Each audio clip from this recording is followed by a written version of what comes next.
Welcome to the Education, Career, and Beyond podcast. We've combined life experience with young adult drive and ambition. Are you just starting to college plan? Did you finish your education and wonder, now what? Join us in this lively discussion about the topics you need to know to create the next stage of your life's dreams, careers, finances, education, and more. Brought to you by Voice for Heroes 501c3. Welcome back to the Education, Career, and Beyond podcast, another fabulous episode. Ed Sanderson is not able to be with us today, but that's okay because you have myself, Amy Scruggs, and of course, the amazing Capri Suarez with our incredible guest today. We're going to jump right in because I'm so excited to finally meet with Nicky Billou. Did I say it correct? You did. You rocked it.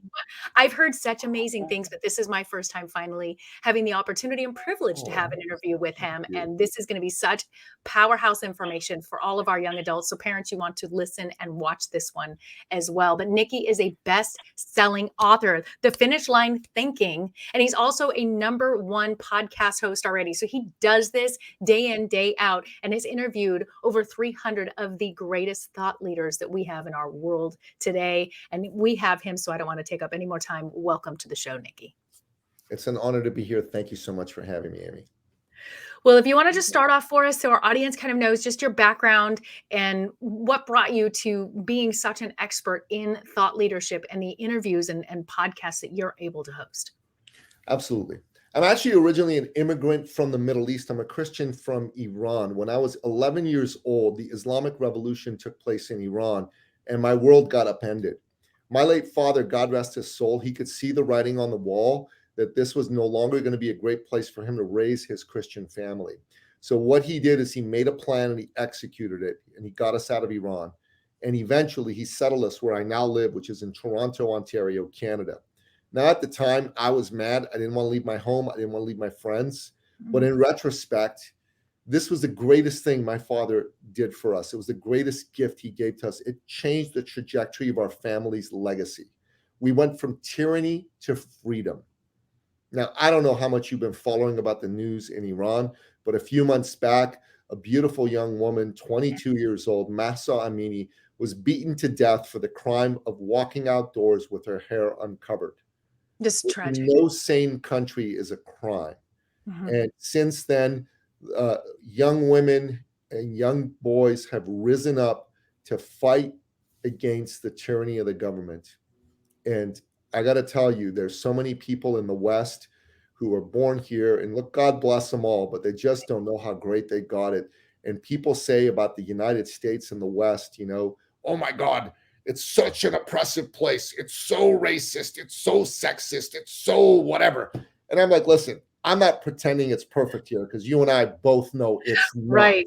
But are you kidding me? Oh, yes. This is the greatest, freest, most incredible country in the history of the world. If you don't get that, you're a moron or you're malevolent. That's the simple truth.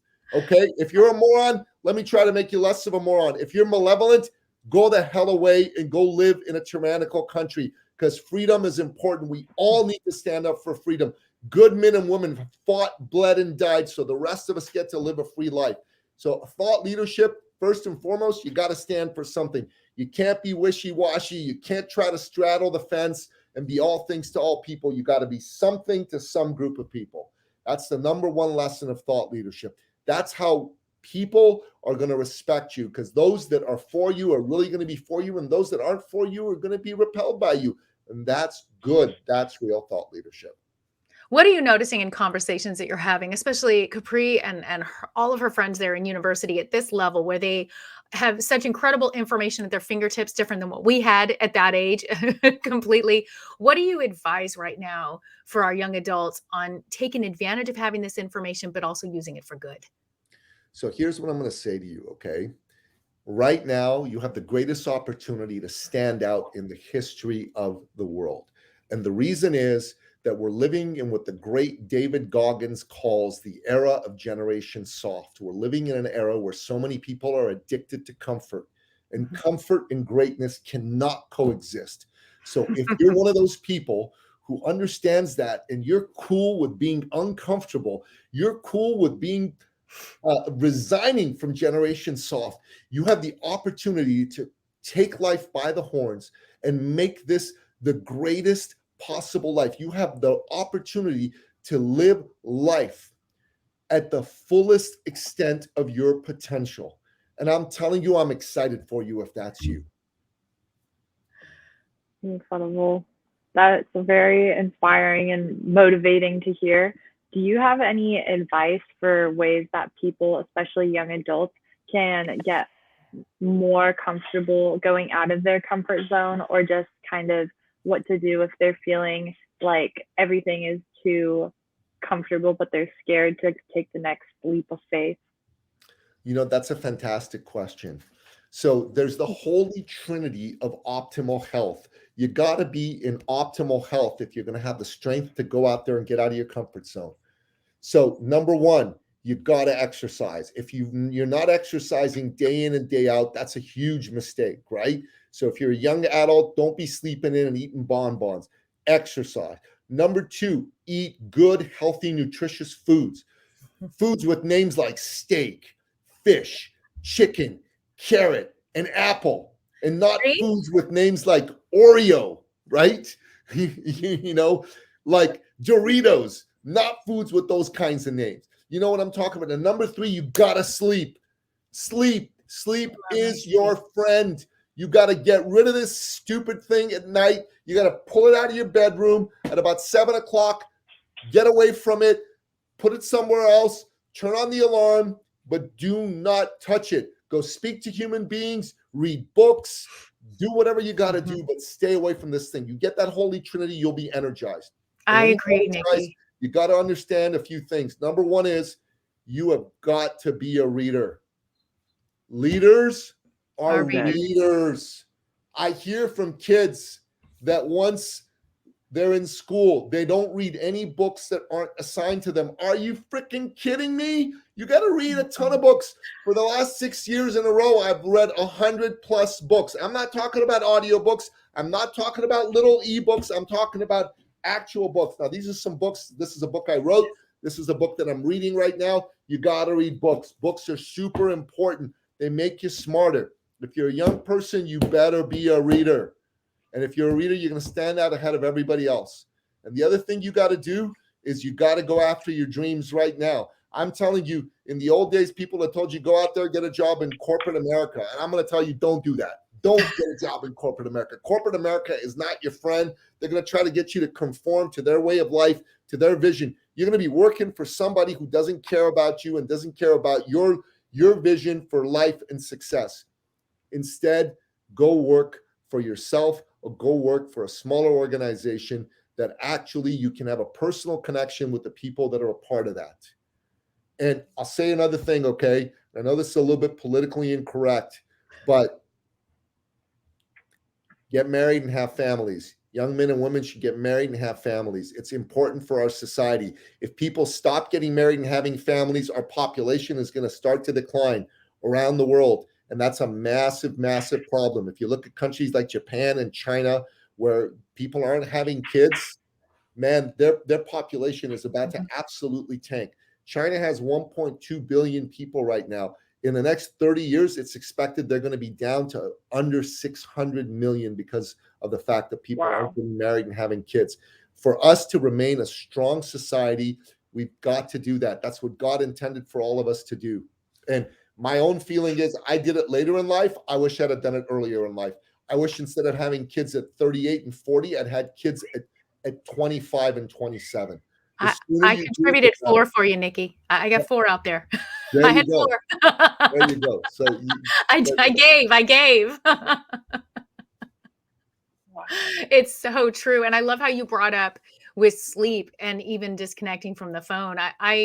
I coach under David Meltzer. He's an amazing, incredible thought leader. I don't know if you've ever had a chance to speak with Meltzer. He's incredible. But he also talks about that power of having the right pattern of how you unwind at the end of the day, when that gets shut down and how you reset, because rest is supposed to be refresh and reset. And we can't reset if we've now just re-stimulated our mind. And so that wind down process is hugely important for how we are getting the proper rest. So sorry, I just had to give you a huge thumbs up on that because I'm a big proponent of that 100%. As well. 100%. Yes. And the other thing I'd add is pray, pray, pray, pray. You know, have a connection or relationship with your maker and pray. It's very powerful and it will absolutely transform your life. When we talk about branding, I know you teach a lot about branding.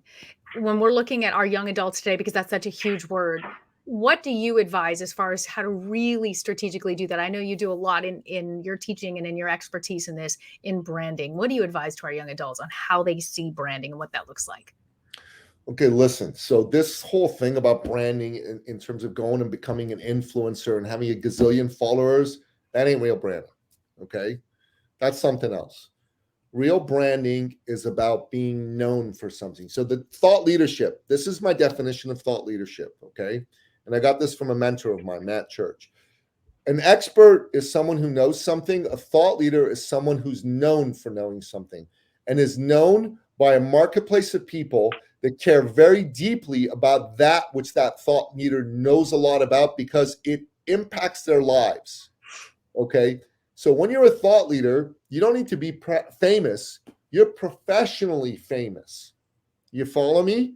You're professionally famous. People in your space know who the heck you are and why they should listen to you. So I'm known for a couple of things. One is I'm known for thought leadership, right? So I got the podcast and I do that stuff. I'm known for being somebody who's pushy. And if I coach people, yeah, I'm going to teach you how to be, a great thought leader and all that jazz. But if you're in my orbit, I'm going to lock arms with you. I'm going to make you go out there and sell yourself. And I'm going to make you go out there and make money.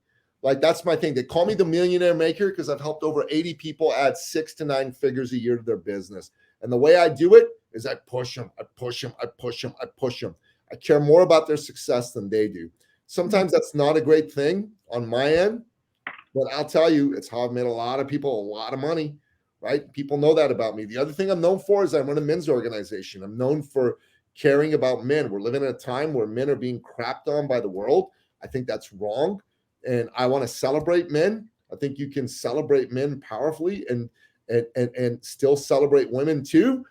And I think that the world has got to be one where both are celebrated. So I celebrate men. I uplift men. Iron sharpens iron. I'm known for that. And inside of that world, I'm known as somebody who's a deep thinker, who reads a lot, talks about a lot of issues. But again, I'm known for the guy who pushes you. If you come into our group and you go back on your word, I'm going to hammer you. You're never going to get away with that in our world, because that to me is the number one characteristics of a high value man. It's not how much money he makes, it's how good is his word, right? And I teach men that. And that people go out and go, hey, you're an incredible high value man if you make a lot of money, if you sleep with a lot of girls, if you've got washboard abs. And I'm like, are you kidding me? No, money's important. It's good. Sleeping with a lot of girls, no, not a big fan of that. I think it's a lot better if you find the right woman in your life and you go and be with her and pair bond and create a family. That's my belief of a high value man. And thirdly, washboard abs, yeah, they're great too. But I mean, that makes you a high value man. That just means you know how to work out and eat right. High value man, you keep your word. You never go back on it. Never, ever, for any reason, ever. Not, oh, I got a better offer. Okay, I'm going to change my word. Oh, I'm too tired. No.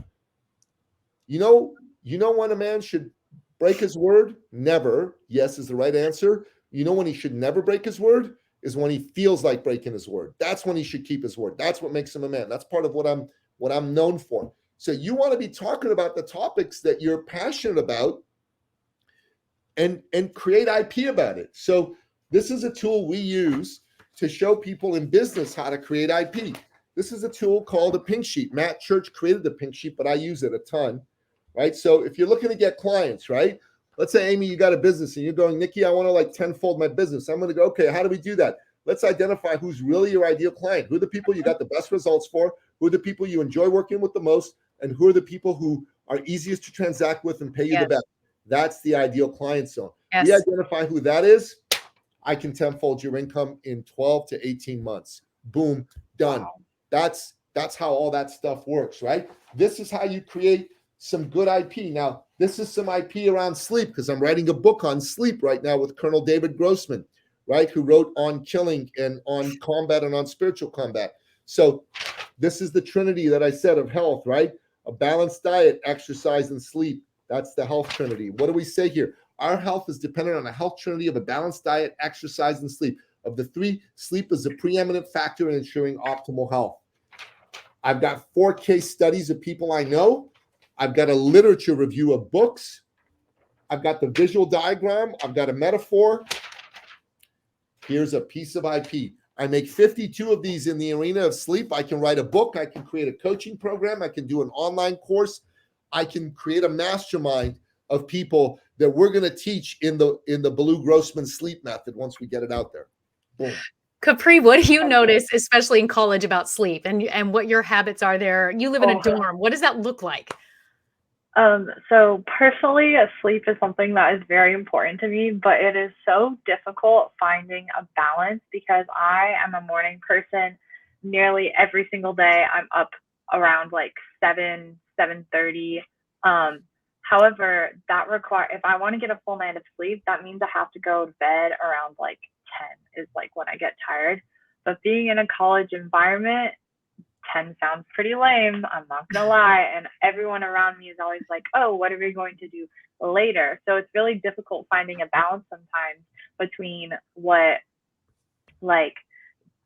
I want to do for my social life versus what I need to do for like my social emotional well-being and my like mental health and also my physical health. So it's very difficult to kind of pick and choose sometimes, but I think for me, having a solid like sleep schedule / routine for when I am ready to go to bed, I do the same thing every night. I don't sleep with my phone near my bed. Like it doesn't like, I also sleep in a lofted bed. So my phone is just not allowed in my bed. Like that's a rule that I practically always have had. And yeah, just no phone by my bed. Good job. Well done. Thank you. Well done. Yeah. So pretty tough sometimes. How do you advise that, especially in a dorm like that, when you're surrounded by all different personalities and sleep patterns, and how she can kind of also set herself apart and help encourage her other colleagues to do the same? Look, everybody has different circadian sleep rhythms, right? I mean, the research shows that there's some people who need to go to bed earlier and some people who need to go to bed later. And you should not try to match your sleep rhythm with someone else's. If they're a night owl, God bless them. Just say, hey, that's how you roll. This is how I roll. Ciao. And that's the way you need to be. And the biggest advice I can give a young person, don't give in to peer pressure. Be you. Don't do things because other people think you ought to do them. Do them because you want to do them. I'll tell you something about me. I have never had a drink of alcohol in my life. Ever. Not once. And in college, high school, even beyond, people like, oh, come on, you should drink. You should drink. And I'm like, no, you drink. I don't want to. Buzz off. One guy tried to spike a drink for me once. When I found out, I threw it in his face and I punched him in the mouth. And I said, you think this is funny? Trying to like take my choice away from me? You think this is funny? Yeah, don't make a big deal out of it. I made a huge deal out of it. Mm-hmm. Right? I'm not telling you should go punch somebody, okay? But I'm disclaimer. I am telling you, don't put up with people's crap. Right? Don't put up with anybody's crap. You're here to live your life, not somebody else's. The sooner you realize that, the sooner you're going to be happy. You are not going to be happy if you're making somebody else's vision come true. That's why I'm so against working in corporate America. Right. You should work for yourself. You should work for small organizations because those people don't care about you. How do you advise college students at this stage in the first years of college, or as they're getting towards graduation, how they really look at that and evaluate, especially when they're specializing in a certain major and putting everything into this degree? How do they make that transition? Look, here's the thing, right? A lot of folks got to understand that in a lot of schools, they're trying to pigeonhole you to go become part of a machine. And the number one thing I'm going to tell you is don't do that. Go create your own vision. Go create your own destiny. Go create your own future. It's easier than ever to do that. You don't need to rely on some big corporation or some big entity for you to be able to create a fulfilling life and a fulfilling career. And in fact, I'm telling you straight up that unless you are like dying to work for X company and you've been that since you were a little kid, there is no reason for you to consider that. You can create what you want for yourself. There's so many disruptive technologies out there right now. You can use a tool like, Chat GPT to create online courses and put them out there for people. You don't need to do it yourself. There's like video AI programs that will allow you to take what you created in chat, upload it into that video AI platform, and have that basically video course instructor do all the speaking for you. Wow. You go do that right now, and you come, talk to someone like me to show you how to put a course together, like with good messaging. You can put that up on the internet and sell it. Sell it for money that people will pay because it'll solve a real problem for people. Right. There's no need for you to be somebody else's lackey, somebody else's peon. Chart your own course, chart your own life, chart your own destiny. That's my advice. What do you have to say for people who maybe they're not entirely sure what their like true passion is or what exactly they want to spend their life doing? So maybe instead of like, or where they see themselves on a path now to maybe say corporate America because they simply don't know what it is they truly want to do, how do you go about finding that? You go find things by doing. Experiment. It's the only way. And if AI intrigues you, go work in AI for a while. If you want to be a speaker or a podcast host, go do that for a while. If you want to be a saleswoman, go be a saleswoman for a while.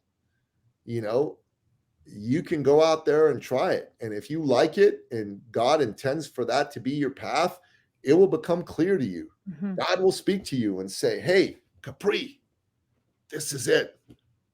I met my lady in 2011, but I knew she was the one for me before I met her, because one morning I was going through a divorce and I was absolutely devastated by it.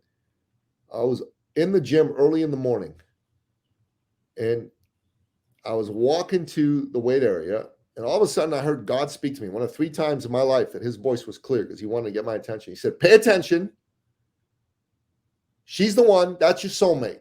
Look there. And I looked and I saw her. She was the only person there. She had headphones on and her head was down and she was doing the elliptical trainer. I didn't approach her or talk to her. I was frightened. I was scared. I was nervous. I tried to find somebody who knew her to introduce me. I wouldn't do that today. I'd walk up to her today. But back then, I was not feeling good about myself. But God told me that was her. And yep, we've been together for 12 years. We actually met 8-9 months later, and we've been together for 12 years. Wow. 12 years, guys. If you listen, the messages are coming to you all the time. Mm-hmm. Follow, you're being led. Follow what's being led, right? Yes. Listen. Amen. Listen. Amen. Listen. God is good and on your side. Any last words you would give to our young adults today, Nicky? Don't just chase the money, follow your heart. Money's important. I'm a capitalist. I'm a right-wing conservative capitalist, proud of it. But it's not just about the money. Follow your heart. Thank you. Capri, you charged up now? Ready to wind down? Nicky, thank you. Such incredible value and thoughts, and you're bringing your experience, your heart, your passion, your knowledge, and everything to this show today. We are so thankful for that. We just really appreciate you being with us. God bless you both. Thank you for having Capri, me. take us home.